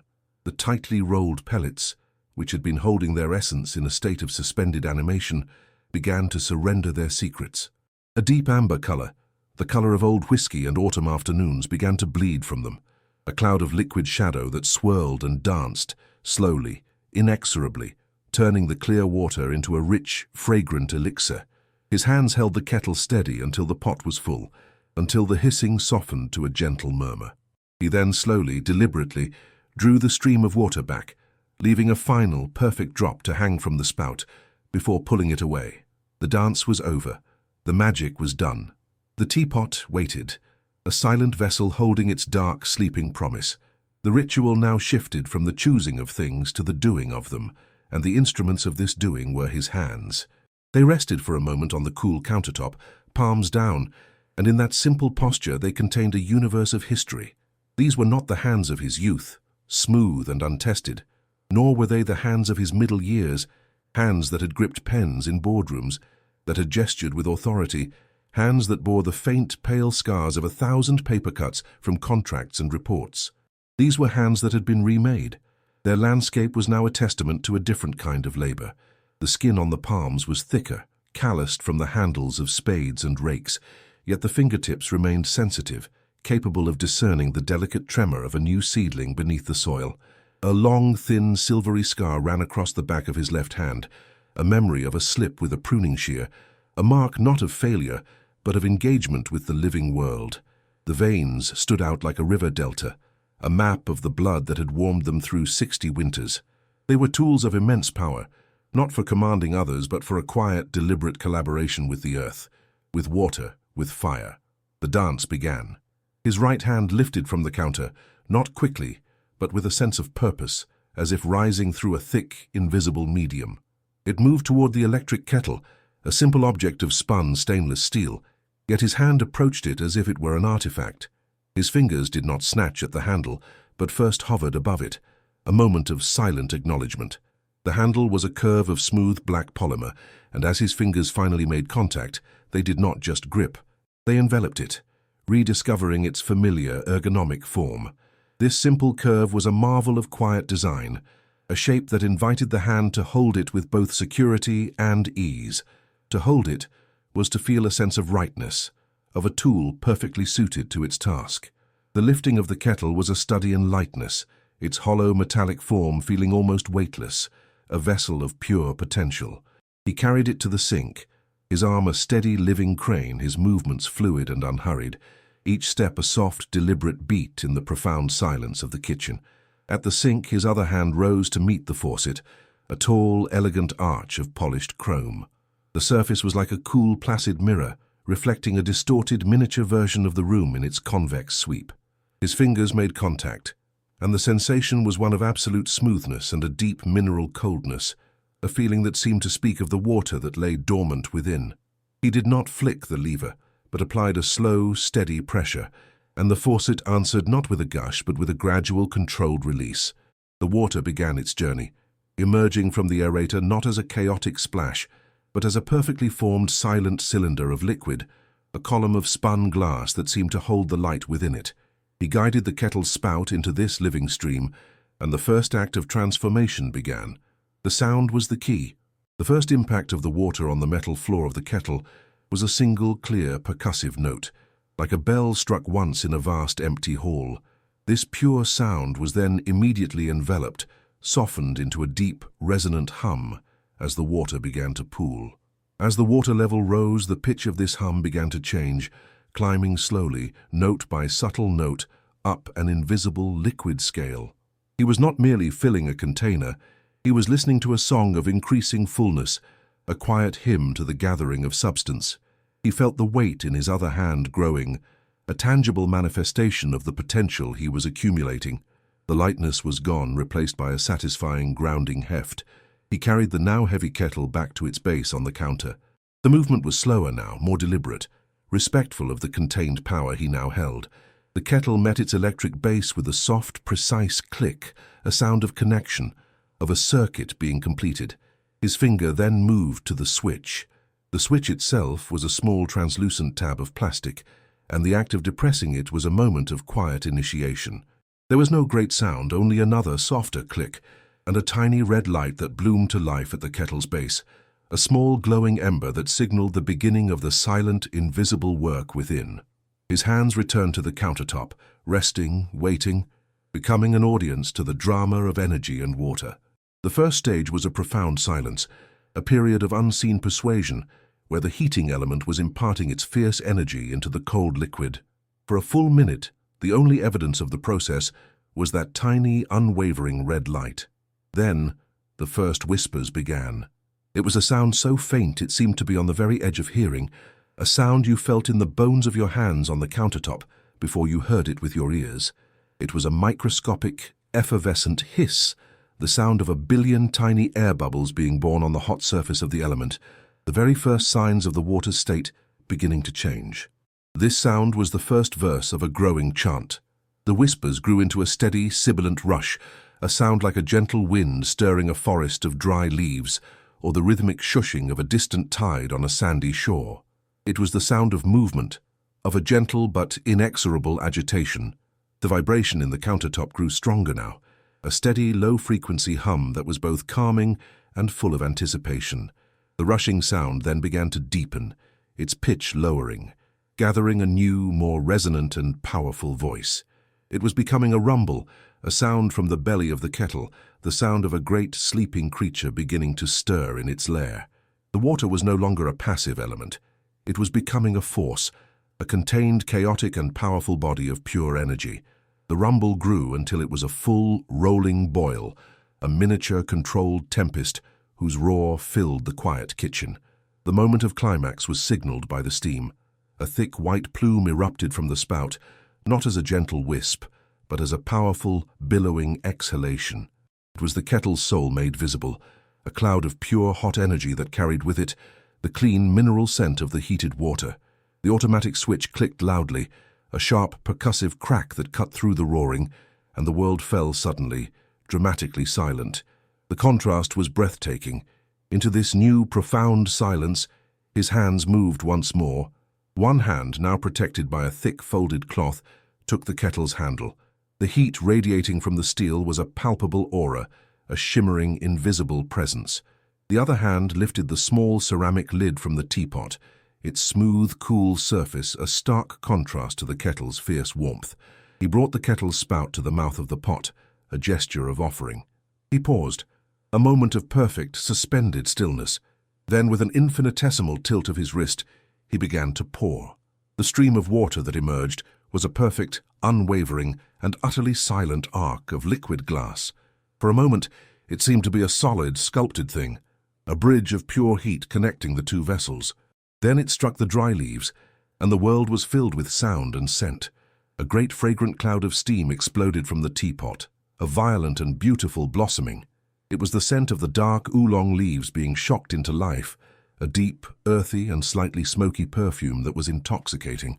The sound was a fierce, explosive hiss, a chorus of 1,000 tiny ecstatic screams as the leaves released their long-held tension. Within the pot, a magical alchemy was taking place. The leaves, once tight, dark pellets, began to writhe and dance in the turbulent hot water. They were not just getting wet, they were unfurling, rehydrating, stretching out like a time-lapse film of a fern opening to the sun. As they opened, they began to bleed their essence into the water. A pale, golden-brown color, the color of autumn honey, started to cloud the water, swirling in intricate, beautiful patterns. This was not just a color. It was the tea's very soul. It stored memory of soil and rain and mountain mist being offered up. His hands held the kettle in a state of perfect, unwavering stillness, a conduit for this sacred transformation, until the last of the water had been given and the teapot was full. The ritual was complete. A perfect and momentary peace had been brewed into existence. The tea was now breathing in its ceramic chamber, a slow, silent process of becoming. The ritual of doing had concluded, giving way to the far more profound ritual of receiving. To pour the tea now would be to interrupt a sacred conversation between leaf and water. His role was no longer that of an actor but of an audience. He stood before the counter, a statue of stillness, and began the deliberate, methodical process of opening himself to the sensory world that this small ceremony had created. He would not simply experience it, he would dissect it, honor it, and allow himself to be fully and completely saturated by it, beginning with the sense that travels fastest and deepest, the sense of smell. The fragrance had announced itself in a violent, beautiful explosion of steam, but that had been merely its birth cry. Now it was beginning a process of slow, deliberate conquest, transforming the very molecular structure of the air in the room. It was not a scent, it was an atmosphere. He closed his eyes, shutting down the tyranny of sight, and focused solely on the act of breathing. The first layer of the fragrance to greet him was profoundly terrestrial. It was a deep, resonant, loamy smell, the smell of ancient, damp earth from a forest floor that had not seen sunlight in a century. It was a scent that spoke of minerals and roots, of the slow, patient decay of fallen leaves that had turned into rich black soil. It was so potent, so grounding, that he could almost feel the texture of that soil in his mind, a cool, crumbly weight. This was the tea's anchor, its connection to the very geology of the mountain where it had grown, a fragrance that was not pretty, but was true. Beneath this dominant note of earth, a second, more complex character began to emerge, a ghost in the machine of the aroma. It was the scent of smoke, but a smoke of the most refined and elegant kind. It was not the acrid, choking smoke of a house fire, but the clean, dry, and almost sweet smoke of a distant hearth burning a well-seasoned hardwood. It was a scent that carried a memory of craftsmanship, of the great iron woks where the leaves had been carefully tossed over charcoal fires to halt their oxidation. This smoky note had a texture. It felt like a fine, dry powder in his sinuses, a stark and beautiful contrast to the dampness of the earthy smell. It was a fragrance that spoke of human intervention, of a wild thing being tamed and transformed by a patient, knowing hand. It was the scent of civilization itself, a thin, elegant veil laid over a wilder, more primal essence. He continued to breathe, slowly, deeply, and a third layer began to unfurl, a secret hidden within the heart of the aroma. It was a surprising and delicate sweetness, a note that was not immediately apparent, but had to be coaxed out, a reward for stillness. It was not the simple, one-dimensional sweetness of sugar, but a far more complex and evocative fragrance, like the smell of sun-dried apricots or of a dark, wild honey just taken from a wooden frame. It was a sweetness that carried a hint of fruit and a touch of floral nectar, a golden thread of light woven into the dark tapestry of earth and smoke. This sweet note did not sit on top of the other fragrances, but bloomed within them, rounding out their sharp edges, imbuing the entire composition with a profound sense of warmth and contentment. The air was no longer just air. It had become a thick, complex, and nourishing medium, a fragrant broth that he was not just smelling, but in which he was bathing. The room itself was now steeped in tea as much as the leaves in the pot. He opened his eyes, allowing the world of light and form to return, now filtered through the rich atmosphere of the tea's perfume. He focused his gaze first on the steam, the most ephemeral part of the scene. It was no longer the violent cloud of its birth, but a single, steady, and almost solid pillar of white vapor rising from the tiny vent in the teapot's lid. For the first few inches of its existence, it was a perfect, unwavering column, a miniature architectural feature sculpted from mist. Then, as it met the cooler, stiller air of the room, it began to lose its structural integrity and blossom into a slow, silent, and infinitely complex ballet. It unfurled into delicate, swirling ribbons and intricate, chaotic eddies, patterns that formed, held their shape for a breathtaking instant, and then dissolved into perfect transparency. To watch it was to meditate on the nature of impermanence, to see a solid form born from liquid, only to dissolve into invisible air, a perfect, silent sermon on the nature of being. He lifted the lid from the pot, and the world of color was revealed. The liquid within was a thing of almost impossible beauty. It was a deep, utterly clear and luminous amber. It was not a static color, but a living, breathing entity, a captured sunset. The light from the overhead lamp plunged into its depths, and the tea seemed to catch it, hold it, and transform it, making the entire pot glow as if from an internal source. Where the light was most direct, it shattered on the surface into 1,000 glittering golden points. In the shadowy curves of the pot, the color deepened into a rich, dark topaz, the color of old whiskey held up to a fire. It was a color that radiated a visual warmth, a color that promised a deep and abiding comfort. Within this liquid amber world, the leaves themselves were performing their own slow dance. The hot water had performed a miracle of resurrection. What had been small, tight, dark pellets of near black were now revealed as large, surprisingly whole leaves of a deep, lustrous olive green. They had unfurled completely, revealing their true form, their surfaces soft and leathery, their serrated edges perfectly defined. They drifted and swayed on the almost imperceptible thermal currents within the pot, turning over in slow, graceful somersaults, their movements as serene and unhurried as clouds drifting across a summer sky. He could focus on a single leaf, see the intricate fractal network of its veins, a delicate dark green map of the pathways that had once carried life to its cells. They were not dead things. They were sleeping giants that the water had awakened. The teapot itself, a vessel of simple cream-colored ceramic, was no longer a neutral container, but a frame that made the tea's color all the more vibrant, its pale surface acting as a canvas for the liquid light it held within. He replaced the lid gently. The soft clink of ceramic on ceramic, the only loud sound in a world that had become almost entirely silent. The roaring of the kettle had created a vacuum of sound, and into that vacuum, the quietest, most secret noises of the house began to emerge, like shy creatures from a forest after a storm. He leaned closer, and he could hear the teapot speaking. It was a series of tiny, sharp, almost crystalline pings and ticks. This was the sound of the ceramic itself, expanding by an infinitesimal degree as it adjusted to the profound heat of the water it held. It was the sound of stress being beautifully resolved, the sound of the vessel finding its equilibrium, a quiet, percussive conversation between the clay and the heat. It was the sound of the object becoming one with its purpose.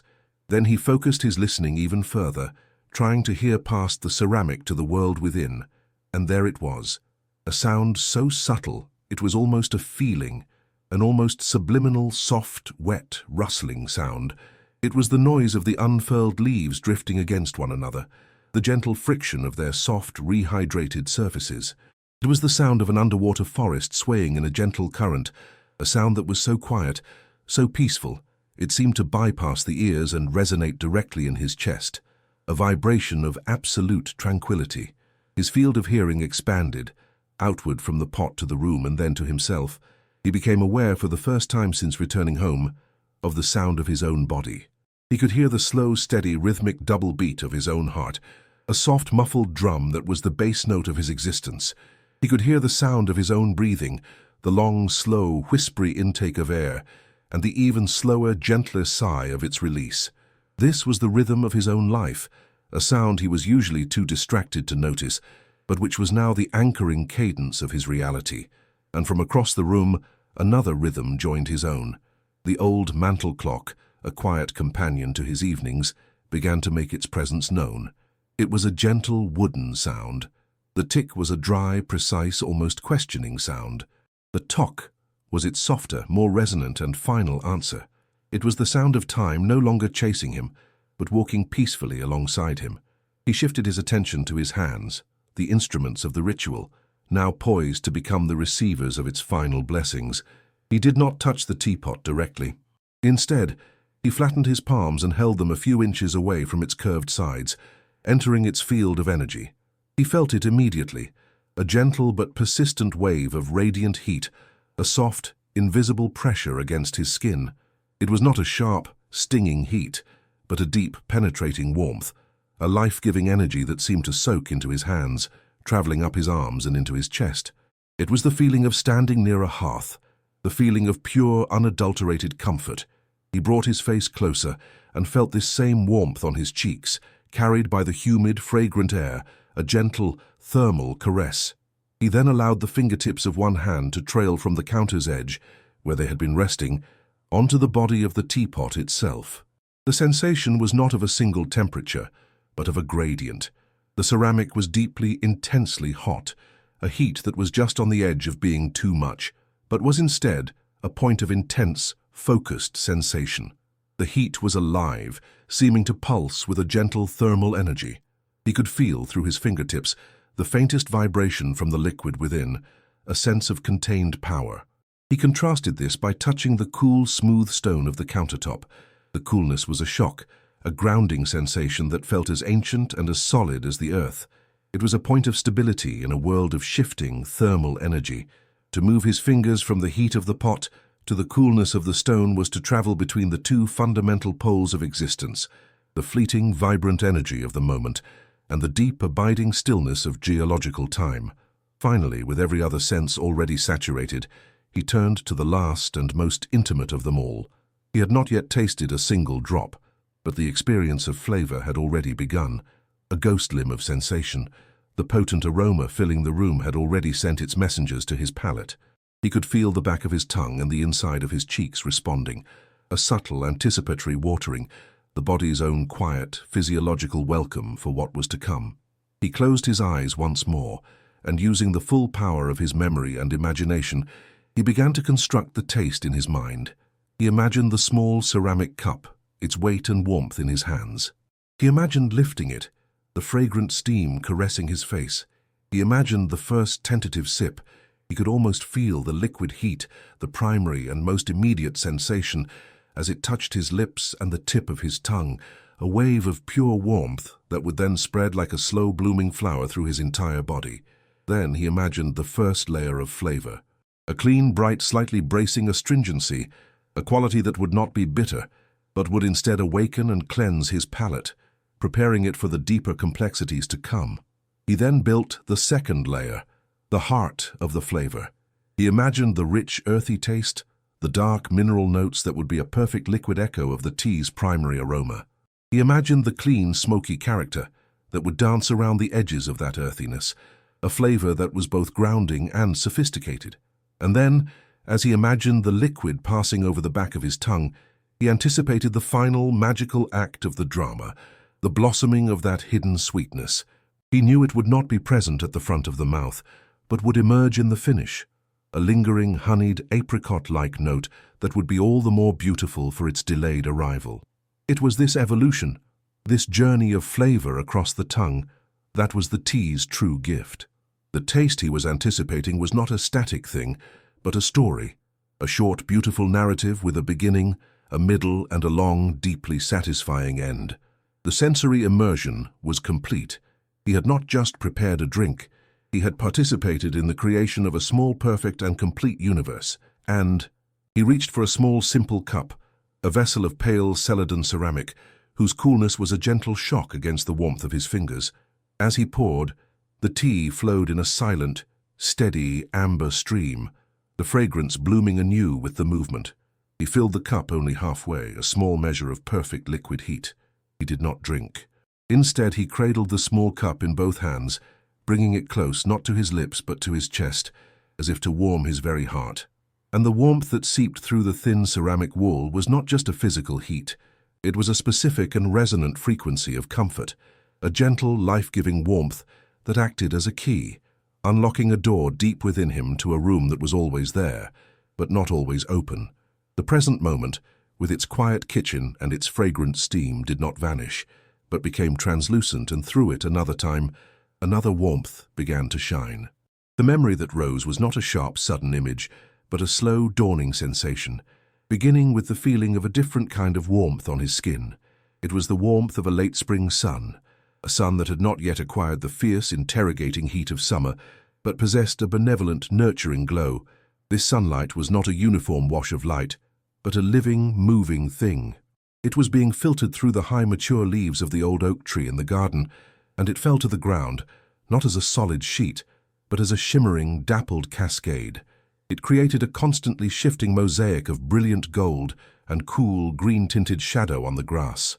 The air itself seemed to be filled with this light, thick with a million tiny, golden motes of dust and pollen that danced and swirled in the gentle breeze, each one a tiny, glittering star in a miniature galaxy. To stand in that light was to feel a gentle, physical blessing, a warmth that penetrated the clothes and settled deep within the bones, a warmth that felt like pure, unadulterated hope. The air he was breathing in the memory was a different atmosphere from the tea-scented kitchen. It was a rich, complex, and intoxicating perfume of life itself, a symphony of green and growing things. The foundational note was the profound and honest scent of freshly turned earth. He could feel the memory of it in his hands, a cool, heavy, and slightly damp soil, a substance that was not dirty, but was clean in the most fundamental way. The scent was a fractal of smaller aromas. There was the sharp, almost metallic smell of the minerals within the soil, a scent as ancient as the stones that had been worn down to create it. There was the deep, loamy smell of organic decay, the sweet, rich perfume of last year's leaves, having become this year's life force. And woven through it all was the clean, cool scent of water, the smell of the earth's own deep, abiding moisture. This earthen scent was layered with the sharp, almost electric green perfume of cut grass from the lawn he had mowed that morning, and the faint, milky, and incredibly delicate fragrance of a young tree's sap, a smell that was the very essence of new, vulnerable life. Then she was there, his daughter. She was not a fully formed image at first, but a sound and a point of focus. The sound was her laughter, and it was not the sound of an adult's considered amusement, but the pure, uncontrolled, bubbling sound of a child's joy. It was a sound like a small, clear stream running over smooth, sun-warmed pebbles, a sound that seemed to add to the shimmering quality of the light, to make the very air vibrate with happiness. He saw her small hands, and his memory fractalized around them, exploring them in minute, loving detail. They were tiny, perfect replicas of his own, but still soft, the skin on her palms still new and unused to hard labor. They were caked in the dark, rich soil, the dirt not a mess but a sacrament. The earth was packed under her short, clean fingernails, a sign of her complete and total immersion in the task. He watched as her small fingers, so nimble with a crayon or a doll's dress, struggled with the clumsy weight of a small red gardening trowel, her brow furrowed in a state of profound, adorable concentration. Her entire being was focused on this one small patch of the world. He was there beside her, his own large, capable hands guiding hers, and the memory of that touch was the memory's very heart. He remembered the feeling of her small hand resting inside his own, the contrast of her soft, warm skin against his rougher, calloused palm. It was a feeling of immense and terrifying preciousness, the feeling of holding the whole world, a whole future, in a single, gentle grasp.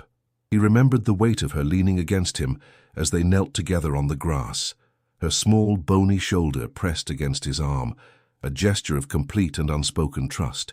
They were not just planting a tree, they were performing a sacred rite, a joint act of creation. The object of their shared focus was the sapling itself, a small, vulnerable whip of a tree, no taller than his daughter's waist. The memory zoomed in on the sapling, treating it not as a plant, but as a character in the drama. He could see the roots, a dense, tangled and beautiful web of pale white threads that still held the perfect cylindrical shape of the plastic pot from which they had just been freed. They smelled of raw, clean life, a scent similar to a freshly pulled carrot. He remembered the stem, a slender, pliable thing covered in a fine, almost invisible, downy fuzz. It was so fragile he felt that a single careless squeeze could crush it, yet he could also feel a deep, resilient life force thrumming within it, a powerful and stubborn desire to grow, to reach for the light. And he remembered the leaves. They were a bright, vibrant, almost translucent green, the green of things that are still new to the world. They were still slightly curled, not yet fully opened, their surfaces soft and slightly sticky to the touch. They were perfect, miniature, and full of a silent, green promise. He saw the moment, frozen in time, a perfect tableau of love and hope. His daughter, with her face smudged with dirt and her eyes wide with the seriousness of the task, patting the soil around the base of the newly planted tree with her small, open palms, the sunlight catching the fine, blonde hairs on her arms, turning them into a golden halo. And he could feel his own heart in that moment, a feeling of such profound and overwhelming love that it was almost a physical pain, a sharp, sweet ache in his chest. It was a love mixed with the bittersweet, unspoken knowledge that this moment, in its perfect, sun-drenched simplicity, was utterly fleeting, that she would grow, that this tiny tree would grow, and that this perfect shared silence of creation would one day be just this, a memory, rising like steam from a warm cup. The feeling was not one of sadness, but of a deep, almost unbearable gratitude for having been given the moment at all. The warmth in his hands was beginning to fade. The Celadon cup, having given its heat to his skin, was now merely warm, no longer hot. This subtle shift in temperature was the gentle, insistent pull of the present, the quiet bell that called him back. The vivid, sun-drenched image of the garden began to recede, its colors softening, its sounds fading, becoming translucent once more. He was back in his quiet kitchen. The air was thick, not with the scent of soil and grass, but of oolong and steam. The only light was the soft yellow glow of the lamp. But he was not the same man he was a moment ago. He had been nourished. He lifted the cup, the small pale vessel that had been his time machine, and finally he took a sip. The tea met his lips, and the world, for a single eternal moment, was reduced to a point of perfect liquid heat. The warmth was the first messenger. It was not an aggressive heat, but a deep, penetrating, and utterly benevolent warmth, a stark contrast to the gentle coolness of the Celadon cup held between his hands. It bloomed on his tongue, a wave of pure physical sensation that silenced all thought, and then it began its slow, inexorable journey downward, a river of liquid comfort flowing into the quiet, waiting vessel of his body. This warmth was a catalyst, a key turning in a lock that was not made of brass but of bone and spirit. As it settled deep within his chest, it did not simply dissipate. Instead, it began a process of miraculous transformation, becoming the seed from which a profound and complex feeling of contentment began to grow. This was not a fleeting emotion. It was a state of being, and he allowed himself to sink into it, to explore its textures and its weight, to map its silent internal geography. The feeling was not an abstraction. It possessed a physical, tangible quality. It began as a small, dense point of golden light in the center of his chest, a sun kindled by the tea's warmth. Then it began to spread. The process was not a rush, but a slow, deliberate, and beautiful expansion, like a drop of golden ink falling into a pool of perfectly still, clear water. He could feel it, a physical sensation of something warm and heavy, a substance more viscous than water, more permeating than light, beginning its slow colonization of his being. It flowed outward from his heart, a silent, molten tide, first filling the cavity of his chest, a comforting weight that seemed to press all the air of old anxieties from his lungs. It was a weight that did not crush but anchored. It made him feel solid, real, as if he were a mountain, and the frantic, fleeting worries of the world were nothing more than clouds passing far below his peak. This golden liquid of peace continued its journey. It seeped into his shoulders, dissolving the knots of tension that had lived there for so long they had become a part of his anatomy.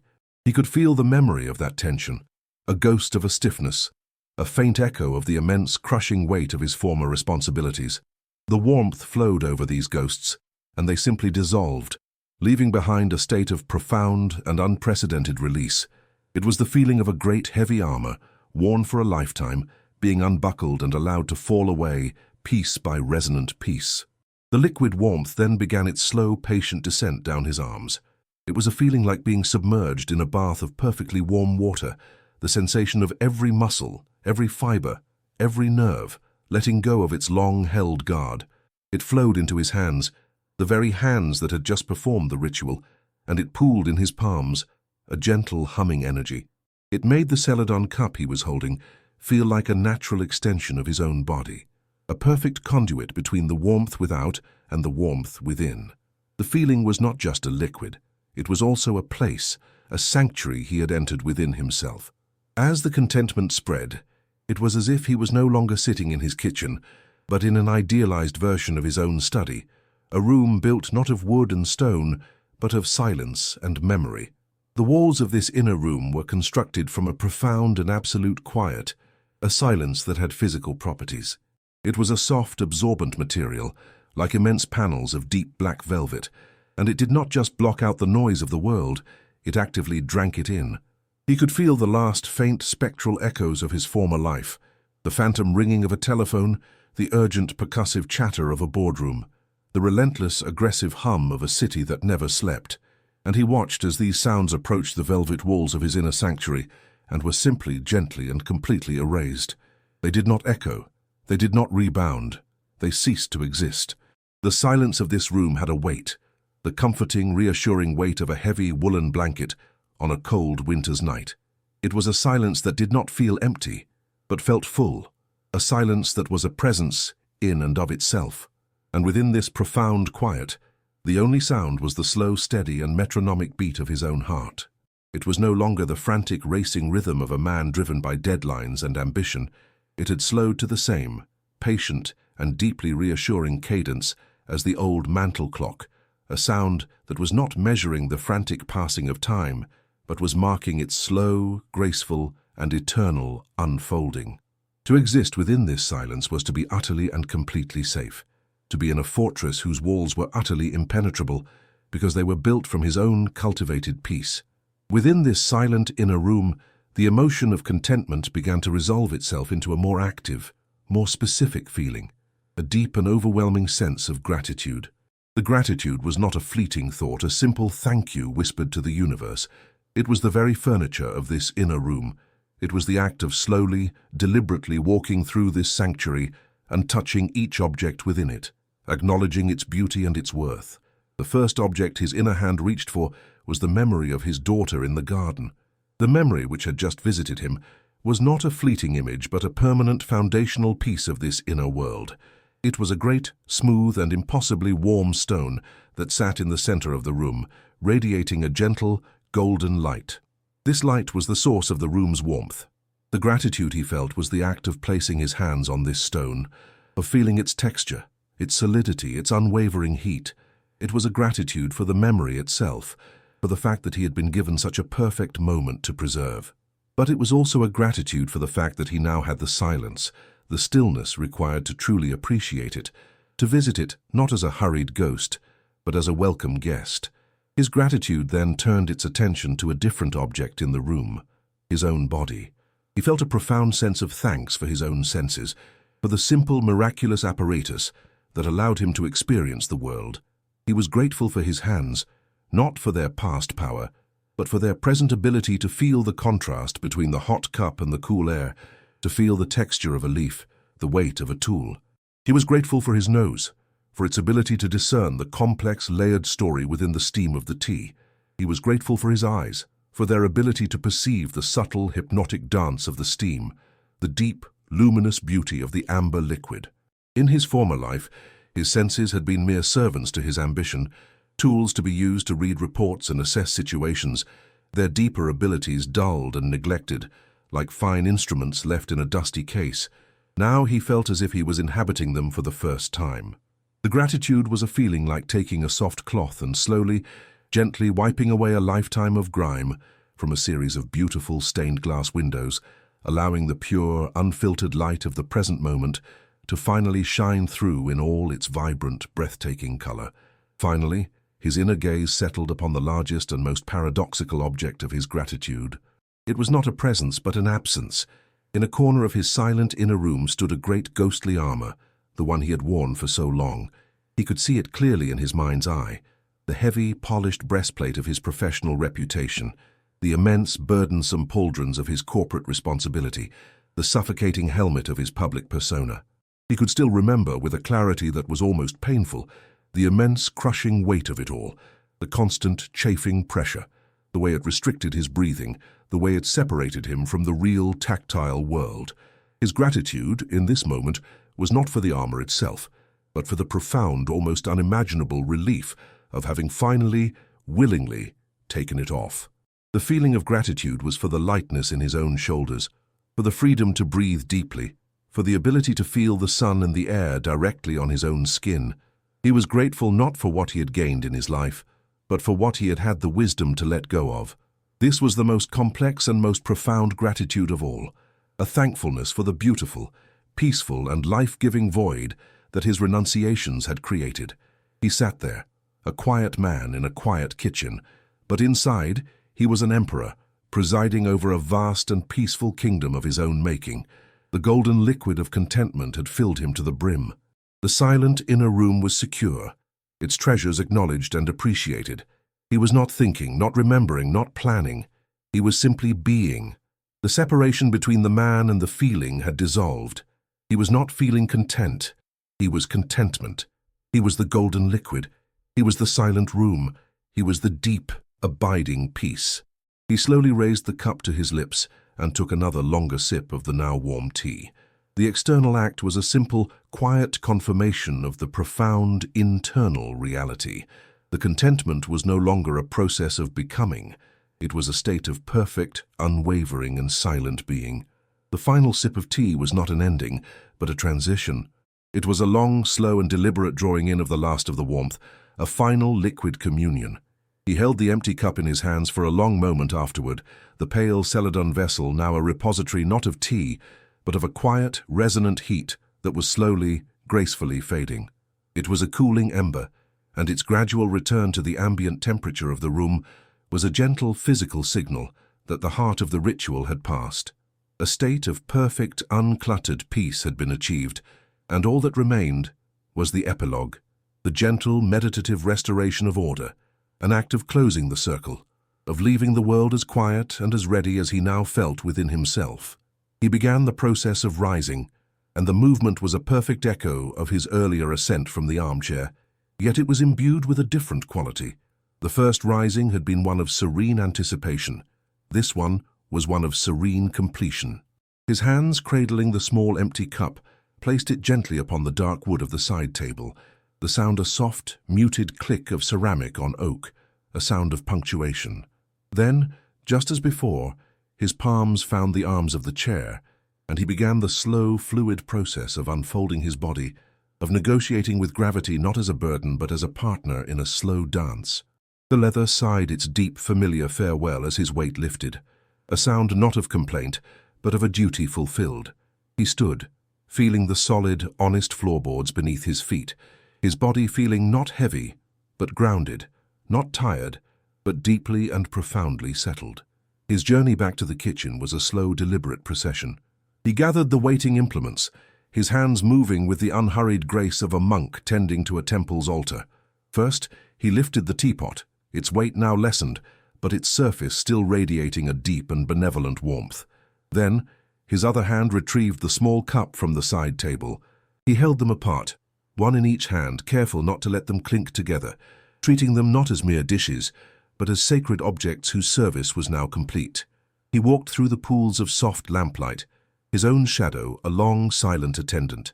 Each footstep was a soft, whispery sound on the old wood, a gentle, rhythmic beat that was the only percussion in the vast, silent hall of the evening. He was not a man walking through a house. He was a quiet thought moving through a quiet mind. He arrived at the sink, the great deep basin of cool white porcelain. The process of purification could now begin. He did not simply turn on the tap. His fingers found the familiar smooth curve of the lever, and he began to push it upward, not in a single sharp motion, but in a slow, gradual arc. The water did not gush forth, it was born. It started as a hesitant, single, clear drop that fell and struck the porcelain, with a sound like a tiny silver bell.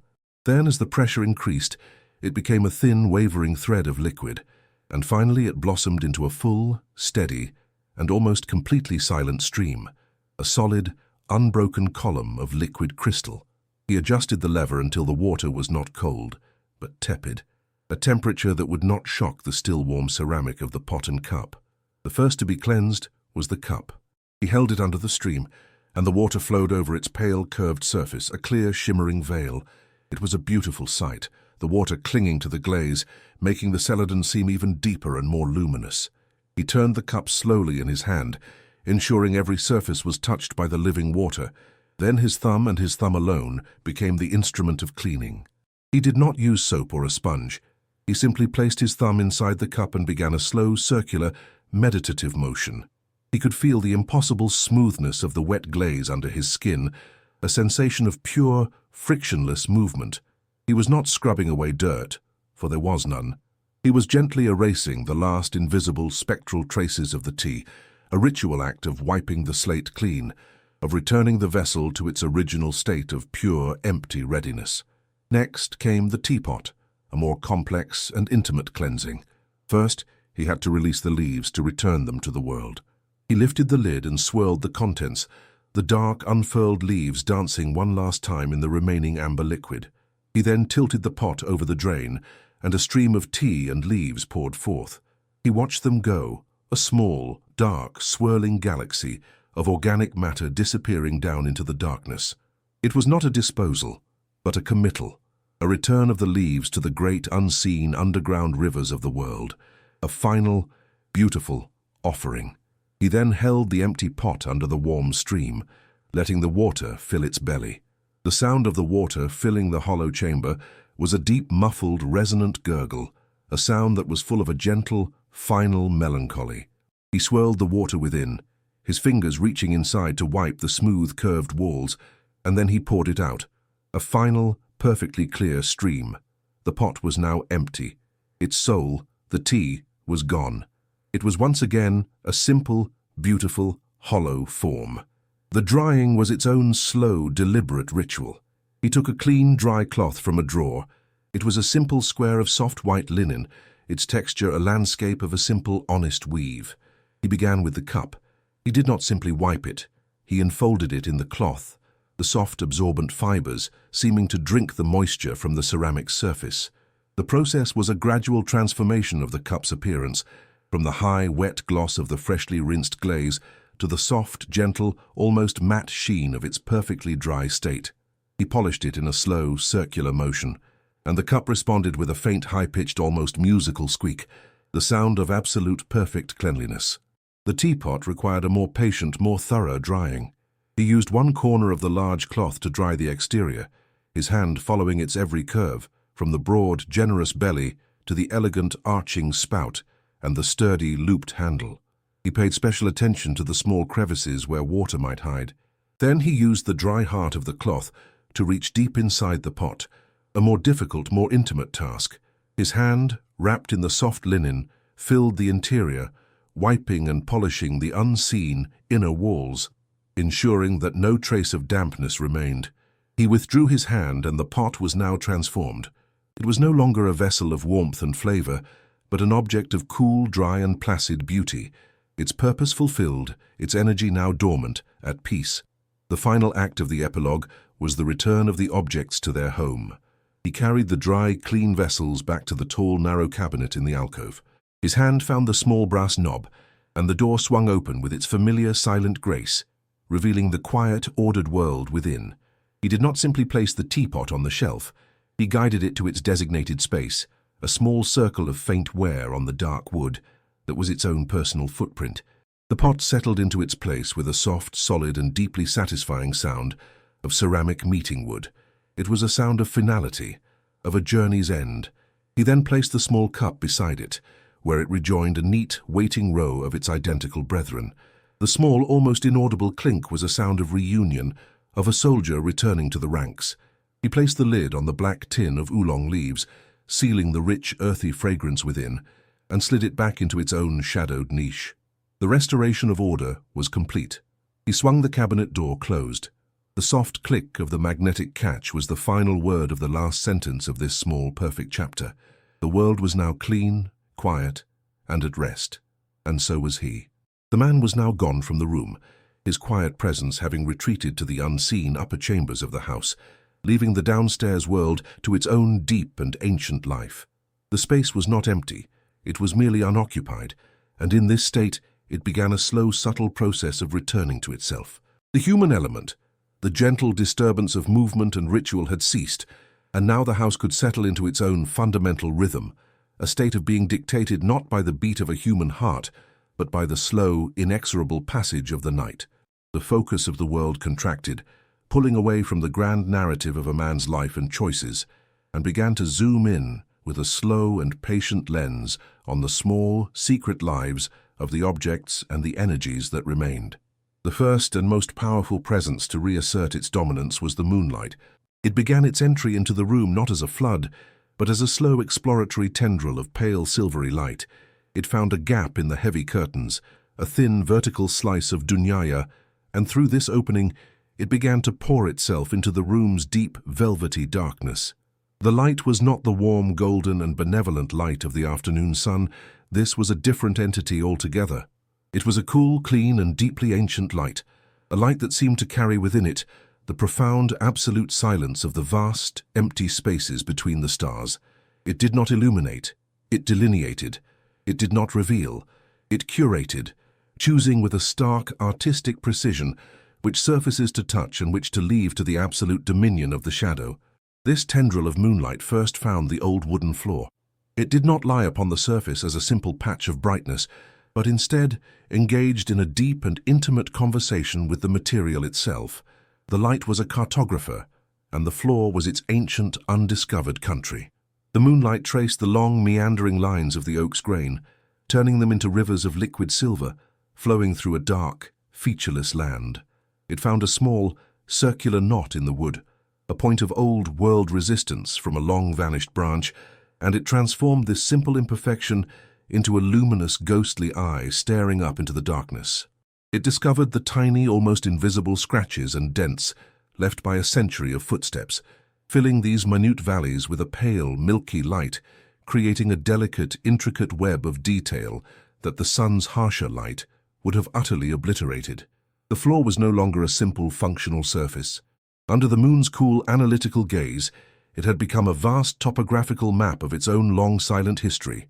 From the floor, the moonlight began its slow, patient ascent, finding its next subject in the great leather armchair. The chair, which had been a vessel of warmth and comfort, was now transformed into something else entirely, a monument of shadow and form. The moonlight did not embrace the chair, but rather sculpted it. It struck the highest point of the chair's curved back, creating a single, sharp, crescent-shaped highlight of the palest silver. This one, brilliant line was enough to define the chair's entire massive form against the profound blackness of the room. The light then flowed down over the curve of the worn leather, and its interaction with the texture was a subtle and beautiful drama. It caught upon the thousands of tiny cracks and creases in the aged hide, the intricate web of a long life, turning them into a delicate silver filigree, a pattern like frost forming on a dark window pane. It turned the soft, yielding leather into something that looked as hard and as cool as carved stone, a throne for a king of shadows, its familiar comfort now a distant, sleeping memory. The second great presence in the room was the sound of the old mantel clock. Throughout the evening, its gentle, rhythmic beat had been a quiet, background companion to the man's actions. Now, in the profound, absolute stillness of the unoccupied house, the clock's voice became the room's very heartbeat, its sole and undisputed narrator. The sound was not a single entity, but a complex, two-part story, told over and over again. The tick was a masterpiece of delicate, dry sound. It was the sound of a tiny, perfectly balanced metal lever being released from a state of tension, a sharp, precise and almost crystalline noise that seemed to hang in the air for a moment, a tiny, glittering point of sound in the vast, soft darkness. It was a sound of immense precision, of a universe ordered by the relentless, patient logic of gears and springs. The tock was its perfect and necessary counterpoint. It was a deeper, more resonant and softer sound. It was the noise of that same mechanism coming to a point of rest, the sound of a small wooden hammer falling gently onto a resonant block of aged wood. Where the tick was a question, the tock was the final calming answer. Where the tick was the sound of tension, the tock was the sound of release. Together they did not just measure time, they created a rhythm that was profoundly calming, a gentle, acoustic rocking that seemed to soothe the very soul of the house. To listen to it was to feel the slow, orderly and majestic procession of the universe. It was a sound that did not speak of deadlines or of hours passing, but of the deep, comforting and eternal truth that one moment would always, inevitably and peacefully, follow the next. It was the sound of absolute, unwavering stability. The final presence was the silence itself, which was not an absence of sound, but the vast dark vessel that contained the moonlight and the clock's steady beat. The silence in the now empty room was a different entity from the silence that had been there before. It was deeper, heavier, more absolute. It was the silence of a world that had completely surrendered to the night. It filled the spaces between the furniture.